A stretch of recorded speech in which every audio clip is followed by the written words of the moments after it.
Right, my internet family. You've seen the title. I know you're here to learn, but I just want to say a couple of things before I launch into this juicy topic. The first thing is that I was actually prompted to make this entire video because of a PR package, which never happens.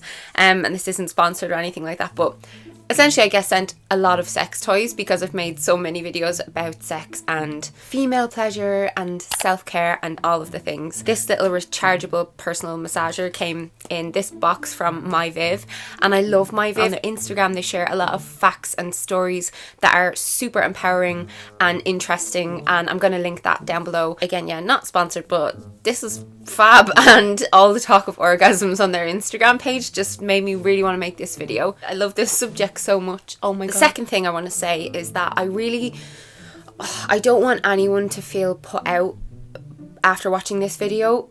I'm worried actually that some people might not even click it because a lot of, especially women, struggle to achieve orgasm, and what we do know about female orgasm is that it's like 90% in your head. We women can orgasm in our sleep from our dreams, you know. It's the actual orgasm is in here. It's less of a physical thing for us, and so we have to be mentally turned on, and we have to know how to mentally turn ourselves on. And if you're worrying about how you look or how you smell or how you taste with a partner or anything like that, it can just stop it from happening. It can just put you off, you know, too much brain traffic. And to get there, we kind of need to be fully present and mindful, and you need to believe that you are worthy of pleasure. A lot of people have this deep-rooted belief that sex isn't supposed to be pleasurable for them, so they just kind of go along with the motions and they never take time to explore themselves. Depending on how people were brought up, they might have a lot of shame attached to that and stuff, and that makes me sad, but that all can be reversed either through just educating yourself or going to a sex therapist, and with perseverance. Let me know if you would like a video about how to achieve orgasm more easily, like by yourself or with a partner, and let me know down in the comments as well any other videos like this that you would like me to make. That's enough of my rambling. Let's get started. 8 benefits of orgasm. Right, number 1, longer life.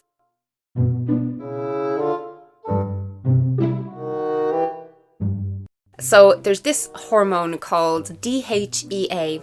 It's a natural hormone and it declines in us ladies like from around our mid-20s, and with every orgasm you boost your DHEA. It increases, and this is said to improve like brain health, skin health and immune function, which we'll get to later. It is amazing. Like, this hormone can act as a natural antidepressant as well, boosting your mood. But the wildest part of this little fun fact is that researchers have found a huge reduction in overall mortality in those that have higher orgasmic frequency.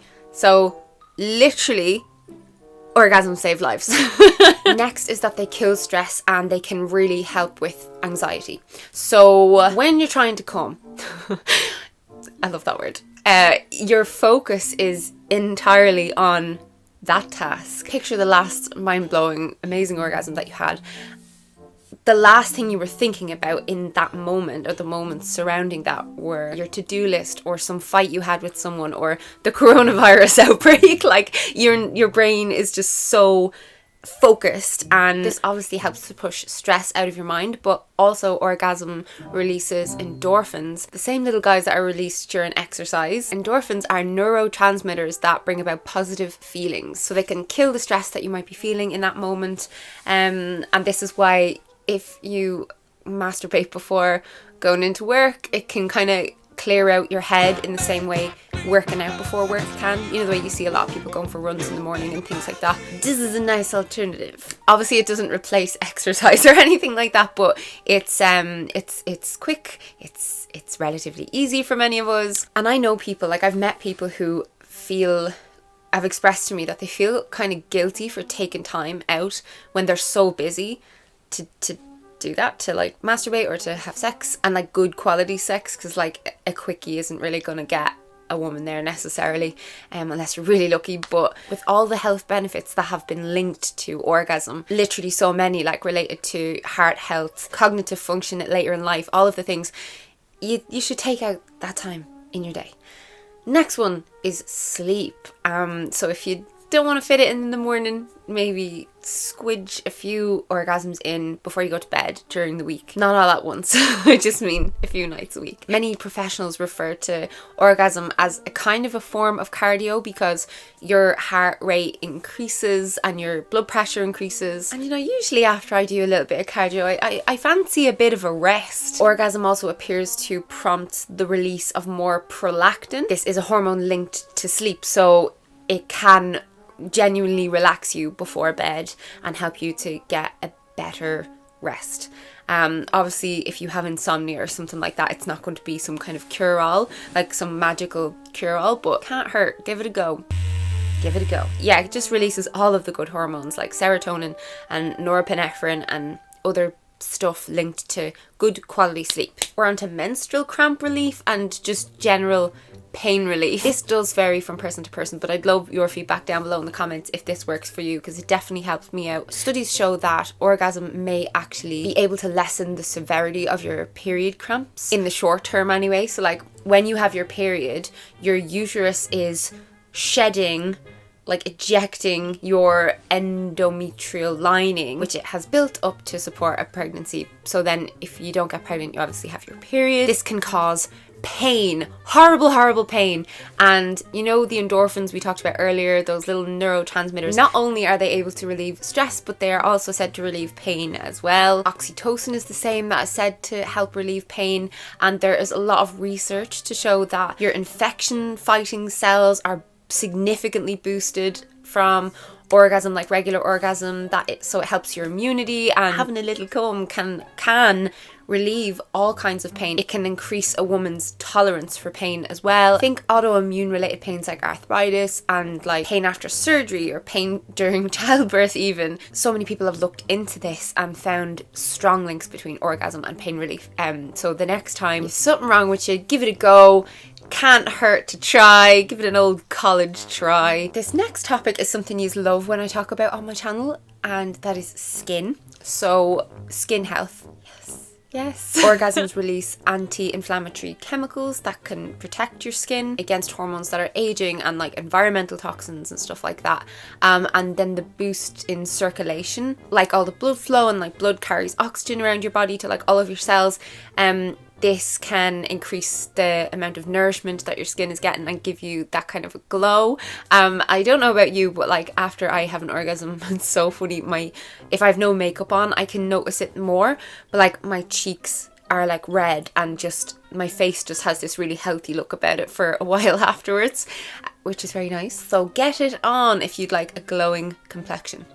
And now we're going to talk about pelvic floor. Only during my 20s did I actually read up about the importance of the pelvic floor muscles, and you may hear people when they talk about doing Kegel exercises, which is when you have to stop yourself from peeing and you clench everything down there. That is your pelvic floor muscle, and that is a very significant muscle throughout your life, like later in life, during labor, childbirth, after childbirth, just when you get older and stuff like that. If the pelvic floor is weak, it can lead to if you laugh or if you cough, you'll pee in your pants. That happens, and there's no shame in it at all, but there are many different things you can do to strengthen your pelvic floor, which we should be aware of. We should be empowered with this knowledge. The cool thing about your pelvic floor is it's like any other muscle on your body. Like if you train it, it will respond. It responds to strengthening exercises. So yeah, it supports your internal organs like your bladder and your uterus, and orgasms do naturally strengthen your pelvic floor, but you can also use certain toys and stuff like that during play that can really help. I personally can't use anything like that, like that I insert. I'll leave a little comment pinned down below regarding why I can't put like plasticky or anything like that in there, just in case any of you relate or have similar experiences. I would love to know. So yeah, I just rely on me Kegels and me cums. Second to last is increased fertility. very important to me. I read various studies online regarding all of the things covered in this video, but I just want to read this part out because I think it's like amazing. So women with weekly sexual encounters, and you know, it can be with yourself as well, like you can pleasure yourself, you don't need no man or woman. Women with weekly sexual encounters have the highest instance, so 90%, of fertile type basal body temperature rhythms. And then interestingly, the same study showed that celibacy was associated with the lowest fertile type. And there was loads of different things about this online, like stuff about orgasm energizing your hypothalamus gland. Aside from regulating like your appetite and your body temperature and your emotions, it regulates the pituitary gland, and this regulates the release of reproductive hormones that induce ovulation and cervical fluid. And oh, it's fascinating. It's fascinating. So if you're trying for a baby, get the toys out, have your fun, and do read into these things if you're very curious, because I'm just going through like the points in this video, but go wild on your studies. The last thing I wanted to mention, and there are so many other things, but you know, I wanted to keep this video short and sweet, but orgasms boost your libido. So if you're having a kind of a libido slump, which we all do, like I don't know anyone who's not gone through phases of life where they're like super stressed or whatever is going on and it affects their libido. So many different things can impact this, but they have found that, you know, just say if you just want to like break through that, like the more you feed your libido, the higher it is. I always imagine it to be like one of those big monsters, like it starts off like tiny and then it eats something and then it grows and then it eats something and it grows, and like it's like, wow. Mine has in the past been the size of an acorn, and other times it's been the size of a mountain. I don't want the focus here to be on quantity either. Like it can increase the quality. It can give you stronger orgasms. The more you do it, the better your orgasms will be. And there's so many suggestions as to why that is. If that area is getting used and the blood flow and all that kind of stuff, it's just likely to kind of be more I really think masturbating can improve your sex life, because if you don't know how to pleasure yourself, it's very hard for someone else to, like, you can't really just expect someone to know what to do, because everyone is different. Everyone responds to different things because we all have our own like sweet spots and kinks and thoughts we like to have, or things we like to do, or positions we prefer, and we all like a different ambiance.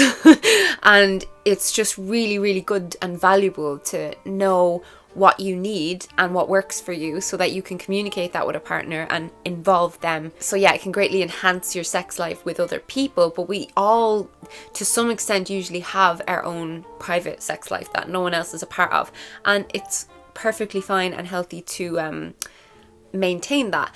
What I would say is that if your masturbation habits are negatively impacting your relationship, so if they're meaning that, for instance, that you're less interested in sex with your partner because you're constantly getting off on your own, that's not a good thing. I think it's important for partners to give each other the freedom to explore themselves in that way. Obviously every relationship is different, and I do know people who like they're kind of against their partner masturbating, but it's like a mutual thing, so like each to their own. But yeah, what I would say is I think a big reason for that, like for people feeling insecure about their partners masturbating and stuff like that, is that they worry that it will take away from their own sex life, or that it means that you're less interested in them and stuff like that. So having good communication and really reassuring your partner of how attracted you are to them is so important. You can let your partner in on it. You can share access to a porn website, like make an account together where you can kind of like see what each other's into, and you can watch it together and masturbate together. Like there's so many ways to explore all this kind of stuff, and it's so fun. And yeah, I'm so glad I made this video. I just had it in my head when I was looking at that Instagram page again, which is linked down below, and I haven't made a sexy sex video in a while, so if you enjoyed this, smash the like button, leave me a comment. I have done this at the end of a few videos where I've just gone into a French accent, like, goodbye, the video is over, tell me how much you enjoyed it, or if you thought it was shit, goodbye.